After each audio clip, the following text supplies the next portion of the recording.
Back to more Big Ken and Colleen in the morning on Star 102.5. We are happy to have on the show this morning. He's going to be at the Des Moines Civic Center on October 29th. You can get tickets, of course, Des Moines PerformingArts.org.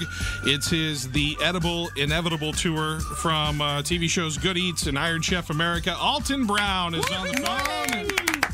Good morning. Good morning. Good morning. Thanks for having me. How you doing? I'm good. How are you? Good. So, I love Good Eats because I love the idea of using tools to cook my food. Wrenches, pliers, things like that. it's like, I think we all do. Yes, it's like I could survive in the apocalypse. I just have to find things, and I'm all good, right? Well, you know, the apocalypse is, there's no reason that it's inconvenient, but there's no reason it shouldn't be tasty. Absolutely. So when people come to your show, they can expect it to be pretty interactive. Well, I mean, they're still going to need their seats, but yeah, I mean, certain victims will be chosen. Did I say victim? Of course, I meant volunteer. Will be chosen. There's some pretty strange science to be performed, and I need help doing so. So yeah, I think it's a pretty interactive show, and there's a kind of a big Q&A session thing that we do through Twitter, and nobody's going to doze off. You might get messy though. Only in the front couple of rows, and that doesn't always happen. It depends on the airflow in the theater. I don't do anything purposefully to be messy, but I do have one culinary experiment that does tend to emit particulate matter. Alton Brown's like Gallagher. No. He made a mess for the sake of making a mess. I say that a mess can sometimes be a side effect of good science. That's what my wife says in the kitchen. As long as it's only the kitchen.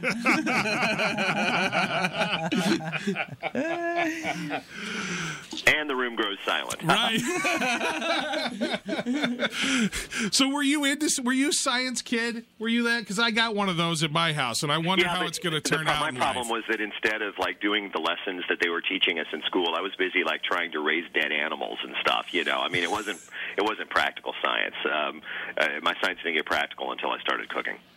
And on Iron Chef America, I don't even understand how the chefs can come up with some of their concoctions. What has impressed you the most? We're using what ingredient? You know, it honestly isn't just one ingredient, because any single battle could throw people off. But you have to remember that really good restaurant chefs, above all, are adaptable, and they can turn anything into their food. It's simply a matter of technique and of being able to communicate well with your sous chefs, which most of these people are very adept at doing. So very rarely do you see somebody just completely thrown off. Certainly not by an ingredient. That almost never happens, unless it's something that's just so big or so difficult to break down, like when we had battle yak. Breaking down half the side of a yak takes time and a good bit of skill with a hacksaw. And if you don't have that, then you're going to get slowed down by it. What's a yak taste like, by the way? Dude, it's just a big cow. Okay. It's a little gamier than a cow, and it's a little oilier than a cow, but it's cow. Okay. Now, is there a food? There are only two flavors in the meat world, cow and chicken. That's pretty much it. Everything tastes like either a chicken or a cow. It sure does seem that way. Yes. I know it's a cliche and a joke. It's completely true. It's because they all have the same genetic origin, so it actually makes a lot of sense from an evolutionary standpoint. Oh, okay. See? All right, sure. Man of science. Yeah. And how do humans... And this is why most lizards, frogs, and snakes also taste like chicken. Really? Okay. How do humans fit in that then?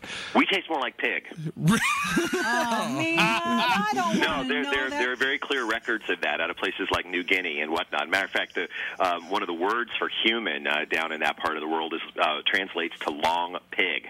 Really? Huh. Yeah. See, I think this, Good morning, everybody. By the way, taste like pig. But I'm impressed, Alton, because you know what? You had a scientific answer to that question, as though... It was more an anthropological answer. Whatever, but you know what? The thing is that most of us would have been like, well, how the hell do you know that, Alton? But you had an answer that didn't make you sound creepy. Well, the creepy part is, does that mean that we descended from the same original, parent genetic material? Yeah, that's... Yeah, I'm not getting into this. Getting kind of sick now. Yeah, here we go. Now, is there a food that you just can't stand? I'm not real big on beef liver. I don't care for beef liver at all. Yeah. Who does like any liver? I like a lot of different kinds of liver, but I don't like cow liver. Okay. Really? So then why? What sticks out to you about that you don't like? Doesn't taste like chicken. Naturally. I still have I'm traumatized over liver. I couldn't go out for Halloween until I finished my liver once. Oh, no, it's terrible. I'm pregnant. They always tell me to eat liver to keep your iron up. And I'm like, I can't. I'll just be iron deficient. I don't know. You get stuck on a crowbar or something. Yes. There's got to be another way. There has to be another way. We're on the phone with Alton Brown from Good Eats and Iron Chef America. Going to be here the 29th, Des Moines Civic Center, DesMoinesPerformingArts.org. Did I read right? This is your first tour with live audiences and stuff. Is this the first time you've done this?